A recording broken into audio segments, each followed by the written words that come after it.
Hi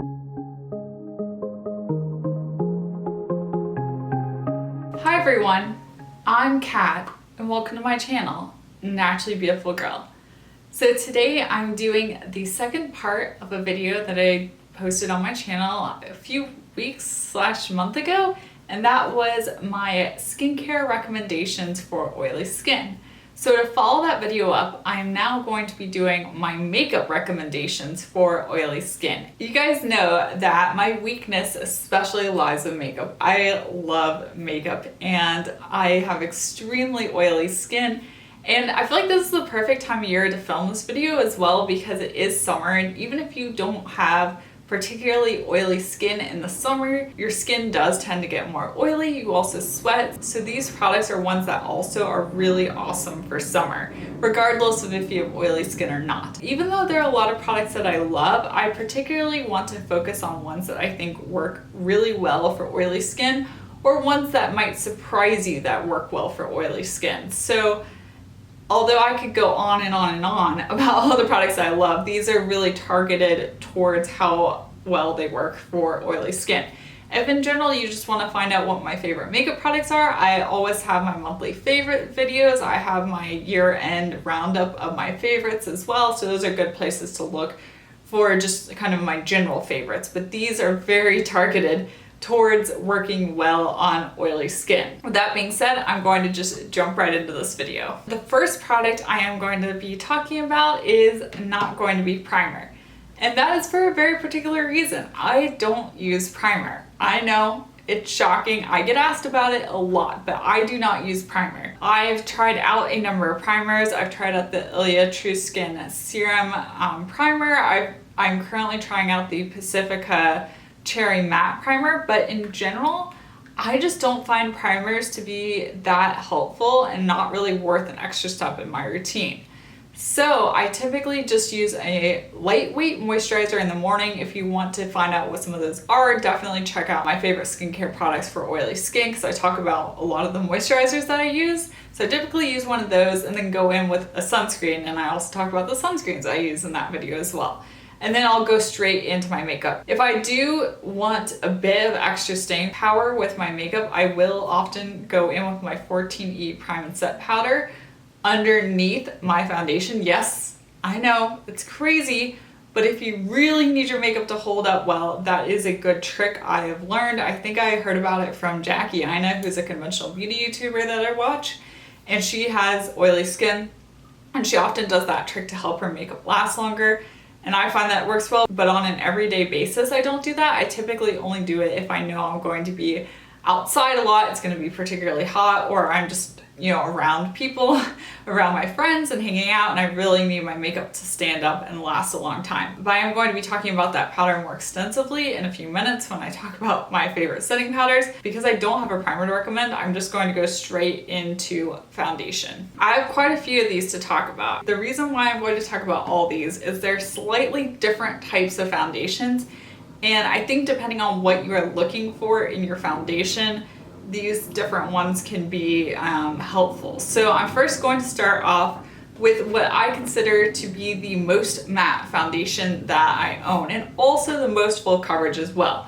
And that is my Pacifica Light foundation. This foundation works very well on me because it is quite matte and it is very full coverage. But it's not the type of matte that's like drying, because even though I do have oily skin, foundations can be too drying on me, and sometimes especially I'll have to go in with a very heavy duty moisturizer underneath, or sometimes a face oil. And yes, face oils do work well on oily skin. If I know that I have a very long, very hot day and I really want my foundation to be flawless, this is the one I reach for. I wore this at my graduation from graduate school. I was outside all day. It was basically in the high 80s, almost 90. I was wearing, my gown and a big tam, and I was just very hot and sweating, and my face was producing a lot of oil. I was wearing this foundation and it was still perfectly in place at the end of the day. So if you want something that's really budge proof, but also full coverage, and you can shear this one out too. If you use a smaller amount of it, you can get a lighter coverage, but you can build it up to very full coverage. Definitely look at this one. Also, it has a really good shade range as well, which is a really nice bonus, and it's available at Target. So it's pretty accessible as well. Now I'm going to move into what I consider to be more of a demi-matte skin-like finish category. And I have two of these because I have not been able to really pick a favorite between them. The two that I really like and I find work really well on me are the Crop Natural Moisture Balance Foundation and the new Clove and Hallow Liquid Skin Tint. These are very similar to me in terms of the amount of coverage. It's more on the light to maybe light medium coverage side. They also have a similar finish. They have that skin-like finish that's not too dewy, it's not too matte, it's just kind of right in the middle. It looks like skin. It's definitely more dewy than the Pacifica foundation, but not like a dewy foundation, if that makes sense. Both of these hold up very well. They don't break apart on me, they don't slide around, they really play well with my oily skin. And that's something that I look for when I look at my foundation is my skin is going to get oily throughout the day. If you have oily skin, it's going to happen. But when a product works well for me, it doesn't break apart, it doesn't slide around, it just looks good even though my natural oils start to peek through. And these are two foundations that definitely are that way for me. And I really have been enjoying both of these this summer. These really are my staples for summer. I haven't been wearing the Pacifica quite as much just because I personally have been going for a more lighter coverage look, and I can get that easier with these two foundations. And I should mention that I have the shade Ivory in the Crop Foundation and the shade 02 in the Clove and Hallow. I have a video reviewing both of these up on my channel, so if I can remember when I'm editing, I will link those up above, but definitely both worthwhile if you're looking for a skin-like finish. So now we're gonna move on to a little bit more of the dewy category. And I have to shout out the Ilia True Skin Serum Foundation. And I know this is one of those foundations that is terrifying if you have oily skin because it is a more dewy, it's an aloe infused foundation, but this one is so good. It's a little bit dewier than the Crop and the Clove and Hallow, but not an overly dewy foundation. This one wears so well on me and it looks so flawless and so beautiful. If I had to pick one foundation to use for the rest of my life, it would probably be this one, and I would be okay with that. The coverage is more on the medium buildable to medium full. It is more full coverage than the Crop and Clove and Hallow, and it's just a really, really good foundation. It's been a long time favorite of mine. I've been using it for well over a year now, and I love it. I have two shades in this. I have the shades Sable and Formentera. Both work really well for me. One's a little bit more pink, one's a little bit more yellow. Formentera has more of a pink undertone, and Sable has a little bit more of a yellow undertone. Honestly, to get my perfect shade, I end up mixing them, but either one work well. They are good shades if you're fair. So the next foundation is a cream foundation. I know, cream foundations are scary. I tend to not use this one during the summer, but I do use it during the winter, and my skin is still oily in the winter. In the summer, it is still a bit too heavy for me to use, but it does work really well in the fall, winter, and spring. And this is the Au Naturel Stick Foundation. If I had to recommend one cream stick foundation in all of non-toxic beauty, especially if you have oily skin, it would be this one. It is so good. It gives, I honestly think out of all the foundations, it may be the best in terms of how it looks on my skin. It's really incredible. I still remember distinctly the first day I tried out this foundation, putting it on and then looking in the mirror and just being shocked by how good my skin looked. And every time I use it, I still feel that way. But the reason it's not my all-time favorite is just because I can't use it during the summer. It does start to break apart on me a little bit in the summer just because it is so hot. My skin just gets so oily and so sweaty. But this one does work really, really well on my oily skin. Out of all of the cream foundations I found, this one really is the one that works. And I should mention, I have the shade Porcelain in the Au Naturel Stick Foundation. So another important type of foundation is powder foundations. I always set my makeup with some sort of setting powder. Typically, it is a powder foundation. So if you have oily skin, this really is a trick to getting your makeup to last longer. I find that this step is honestly way more important than using a primer. And not all setting powders or powder foundations are created equal. Whenever I see someone struggling to get a foundation to set or a concealer to set that I really like, my first question I ask is, what powder are you using it with? Because if you're not using the right powder, then whatever you have underneath it is not going to set properly. So almost out of anything in the video, if you are struggling with your makeup lasting and you have oily skin, one of the first things I would recommend is switching out whatever powder you're using, because that really does make a big difference. And a powder foundation that has been saving me this summer is the Clove and Hallow powder foundation. I am really late to the game in trying this out. I've had it for a long time, and for some reason I just started kind of reaching for it and trying it out. But this has been an absolute lifesaver. I have the lightest shade. I have 01 of this, but it really just does such a good job of setting your makeup in place and really holding everything in. And it also has a fair amount of coverage with it. So one trick that I'll often do when it's like really, really, really hot and I know my skin's just gonna get really oily is I'll just put on a like tinted sunscreen on and then just go in with this powder foundation on top. That is what I was doing in Cape Cod. It worked super well, especially, you know, being outside a lot, going to the beach. Like, that was a really good way to have my makeup look nice, but to really hold up well. I'm so glad I found this. This has become a new staple of mine. And so that one is a pressed powder. I have two loose powders that are also big staples for me. This one here is the Ilia Pure Satin Matte Foundation. I have the shade Cool 2, and I have been using this setting powder for years, and I love this one as well. The one con about it compared to the Clove and Hallow is it is a loose powder. It does have a locking sifter though, which makes it easier to work with, but this one really is outstanding for setting your makeup down. It holds everything in place, gives you a little bit more coverage, but everything is locked in. And another one that I also found works super well is the Au Naturel Semi-Matte Powder Foundation. I have the shade Porcelain in this one. This one doesn't have a locking sifter, but it has this like mesh sifter, which I honestly find is a little easier to work with than a locking sifter. It's a little bit less messy. But both of these also work very well. They provide a little bit of coverage, not as much as the Clove and Hallow, but they also do a fantastic job of setting my makeup and holding it in place. I think the Clove and Hallow out of the three is the best if I had to pick one, but the other two are also really, really good. So next we're gonna move on to setting powders. The two I'm going to be talking about are translucent. And sometimes I do use these to set my entire face if I don't want to add any additional coverage, or if I really want to set something down, because these two are very heavy duty, but one of them can be a little drying, the other one is not drying at all. The first one is the 14E Cosmetics Prime and Set Powder.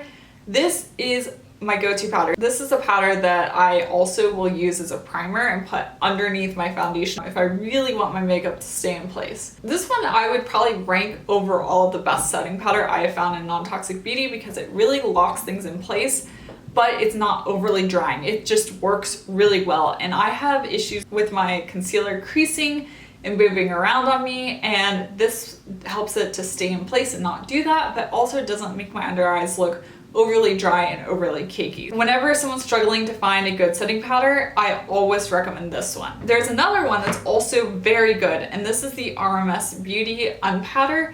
This one is a very, very heavy duty powder. If you want everything to be perfectly locked in place and not move an inch, this is the powder for you. This is the powder in Nontoxic Beauty that you can bake with, that really acts the most like a conventional setting powder that I have found.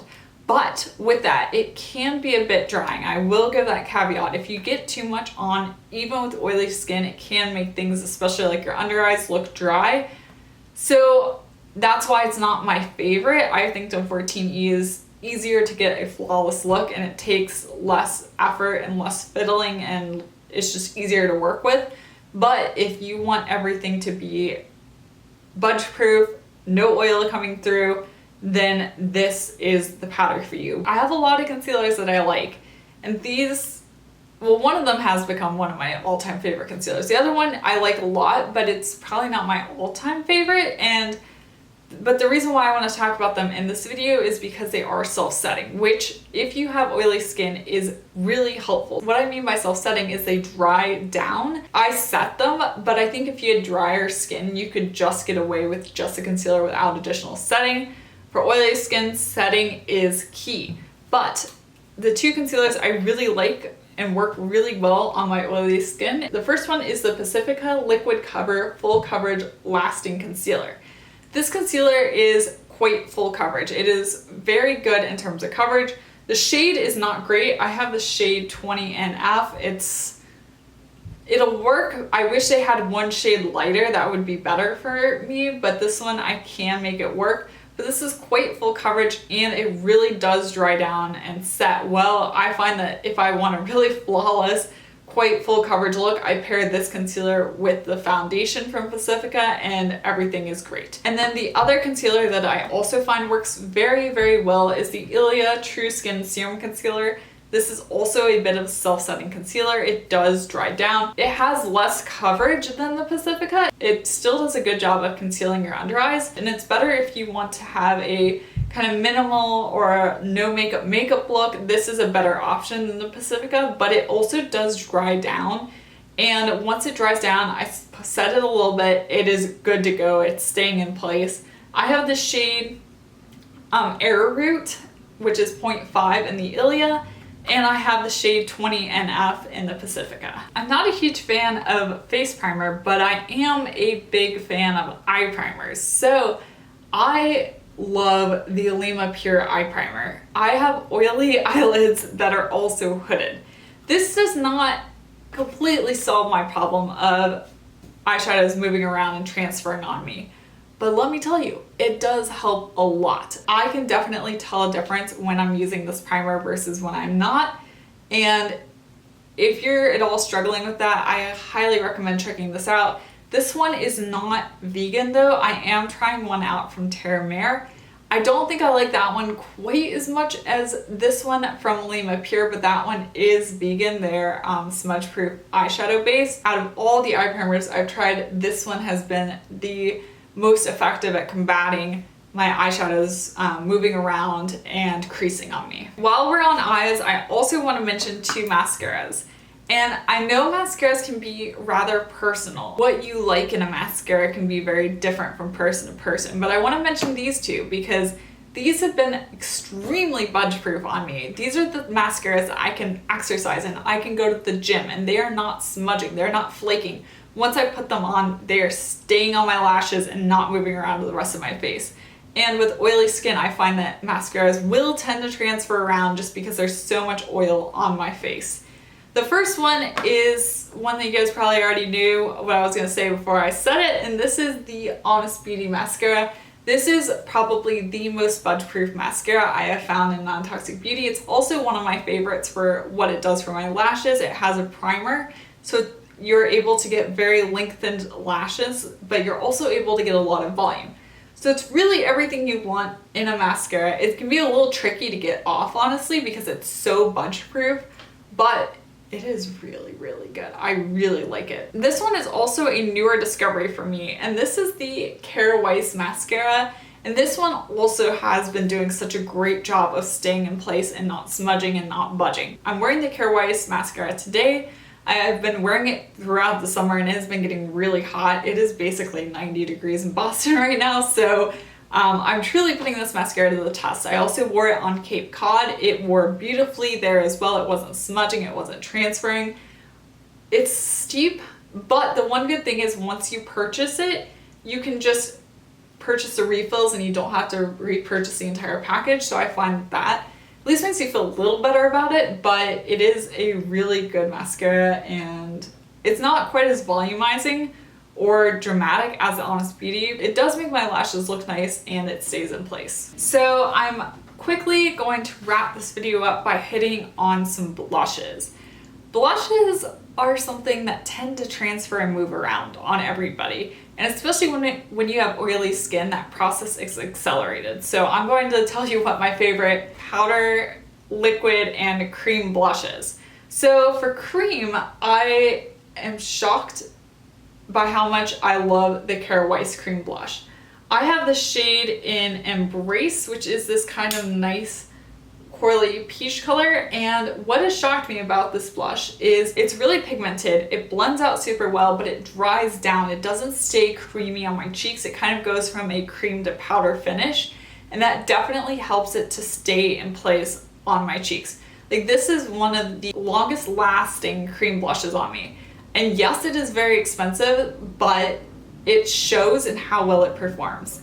Another more affordable alternative is the Hand Skincare Cosmetics Natural Multi-Stick. And this one, there's only 2 shades in it. I have the shade Rose Dust, so you're a bit more limited in shades than you are with the Kjaer Weis cream blush. But this one is also a similar idea in that it's a cream, but when I put it on, it really dries down and stays in place. It goes more from a cream to a powder finish. And this multi-stick truly is a multi-stick. I can use it on my eyes, I can use it on my lips, I can use it on my cheeks. It works very well everywhere, and it really is because of the formula, because it dries down. So these 2 out of all the cream blushes, and I'm a huge cream blush lover, these 2 are my favorite for how they perform and wear on my oily skin. The liquid blush that also works super well is this Ilia Color Haze Multi-Matte Pigment. I have the shade in Before Today. It's a dusty rose pink. It's very similar, honestly, to the Hand Skincare Cosmetics Rose Dust Natural Stick. This is also a multi-use pigment, and I think it's that multi-use formula that makes these 2 products work so well, because this one also dries down. Even though it is a liquid, when it goes on, it dries down, it stays in place, it becomes more matte in finish. I can use it on my eyes, I can use it on my cheeks, I can use it on my lips. Once I put it on, it is quite budge proof as well. I also have to shout out the powdered blushes from Hand Skincare Cosmetics. I have this powdered blush in the shade Bloom, which is once again a dusty rose pink. We can tell I like that color. I can't help myself. It looks good on my fair skin. But this powdered blush is very pigmented, but it's easy to blend out, easy to work with, and it also stays in place. And that really is the key with blush. You don't want your blush fading and looking patchy and weird. You don't want it migrating all around your face. You want it to stay where you put it. And this one definitely does that. I know I didn't touch on all categories of makeup in this video, but I really wanted to touch on those categories that I felt are most difficult to find good products for when you have oily skin, and share with you which ones work the best for me. Like I said, I have a lot of favorite products. I have a lot of favorite concealers, foundations that work well for a variety of different skin types, but I feel like these products here, they also work well for a variety of skin types, but they work particularly well on oily skin, and that's why I wanted to share them with you today. If you have oily skin and are struggling to find a certain type of product that works well for you, let me know in the comment section down below. I can try and help you out. I know a lot of other people with oily skin watch my channel. I feel like there aren't a lot of non-toxic beauty bloggers and YouTubers that have oily skin. So I feel like a lot of people end up coming here, which is great because then we can all share what products work well for us and which ones don't. But hopefully this was helpful. Like I said, if you want to find out about what skincare I use, be sure to check out my skincare favorites for oily skin as well. And if you like this video, be sure to give it a thumbs up and subscribe to my channel. Also check out my Instagram. I'll have my handle down below. I'm at naturallybeautifulgirl. And once again, thank you so much for watching, and I will see you next time. Bye!